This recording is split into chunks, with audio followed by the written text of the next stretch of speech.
বর্তমানে হচ্ছে বাংলার ঘরে ঘরে সাংবাদিক, বাংলার ঘরে ঘরে মির্জা ফরুক, হর্ষিটি বেগম। আজকে দেবপ্রিয় ভট্টাচার্য বলেছেন, সাংবাদিকরা তথ্য পাচ্ছেন না, জনপ্রতিনিধিরাও পাচ্ছেন না, তথ্য সব পাচ্ছেন ব্যবসায়ীরা। তো ব্যবসায়ীরাই তথ্য নিয়ে কী করছেন এখানে।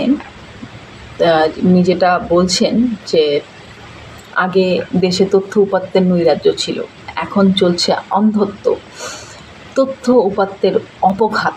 কেন্দ্রীয় ব্যাংকে সাংবাদিকদের অলরেডি প্রবেশ নিষিদ্ধ করে দেওয়া হয়েছে, এটা একটা প্রমাণ বলে উনি উল্লেখ করছেন।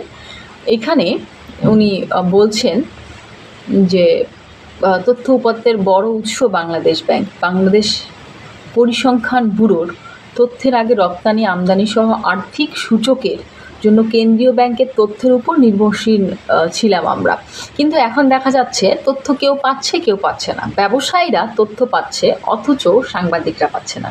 মানে তথ্যটা এখন সবচেয়ে বেশি প্রয়োজন, বলুন দেশের মানুষদের উন্নতির জন্য বলুন, সব কিছুর জন্য তো আসলে ব্যবসায়ীদের প্রয়োজন। ব্যবসায়ীরা যদি উচ্চমার্গীয় হয়, আমাদের হচ্ছে আদানি আম্বানি, মানে এরকম তো বাংলাদেশে এখনও কেউ নেই, এরকম তো হতে হবে আসলে। এরপরে উনি কি বলছেন দেখুন।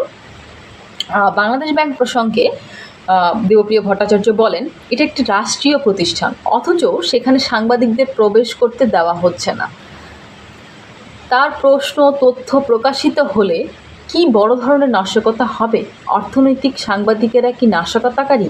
তার মানে কি অর্থনৈতিক সাংবাদিকেরা, শুধু অর্থনৈতিক কেন, সাংবাদিকেরা কি নাশকতাকারী? সাংবাদিকরা যেখানে সেখানে যে কি নাশকতা করে, তারা কি বোমা বিস্ফোরণ করে? মানে কি সমস্যা কি সাংবাদিকদের সেখানে গেলে? মানে তথ্য দিতে দেওয়া যাবে না। এরপর উনি আরেকটা কথা বলেন যে সাংবাদিকদের উদ্দেশ্যে উনি যে কথাটা বলেন, এটা খুবই ভালো লেগেছে আমার, যে আপনারা গুরুত্বপূর্ণ মানুষ, কেন্দ্রীয় ব্যাংক যে তথ্য উপাত্তের নিয়ন্ত্রণ নিজেদের হাতে নিয়েছে, এর মধ্য দিয়ে আপনাদের সম্মান জানানো হয়েছে। সত্যি সত্যি সাংবাদিক ভাই ও বোনদের, আপনাদের সবার তো হচ্ছে গর্বে 14 মাসের গর্ভবতী হয়ে যাওয়া উচিত ভাই, যে এত সুন্দর একটা ব্যাপার, যে আপনাদের হচ্ছে এত কষ্ট করে নিউজ করতে হবে না আসলে, মানে দামধুম যাবেন আর হচ্ছে বাংলাদেশ ব্যাংক নিজেরাই নিউজ করে ফেলবে। এখানে আরেকটা ব্যাপার উনি বলেছেন, সেটা হচ্ছে একটা ব্যাপার উনি আমলাদের নিয়ে বলেন যে তথ্য পাওয়ার ক্ষেত্রে সাংবাদিকের চেয়ে জনপ্রতিনিধিদের আসলে দুঃখ কম নয়। আবার জনপ্রতিনিধিদের যেহেতু দুর্বলতা আছে, সেহেতু আমলাদের বড় গলায় কথা বলতে পারেন না। দেশের নীতি নেতৃত্ব দুর্বল হয়ে গেছে মনে করে তিনি বলেন, নীতি ব্যাখ্যা করার জন্যে কাউকে পাওয়া যায় না। যেমনটা এখন আমলারা বলছেন, গত সংবাদে নিউজে দেখলাম যে আমলারা বলেছেন তাদের বাচ্চাদের জন্য আলাদা ভার্সিটি করতে হবে।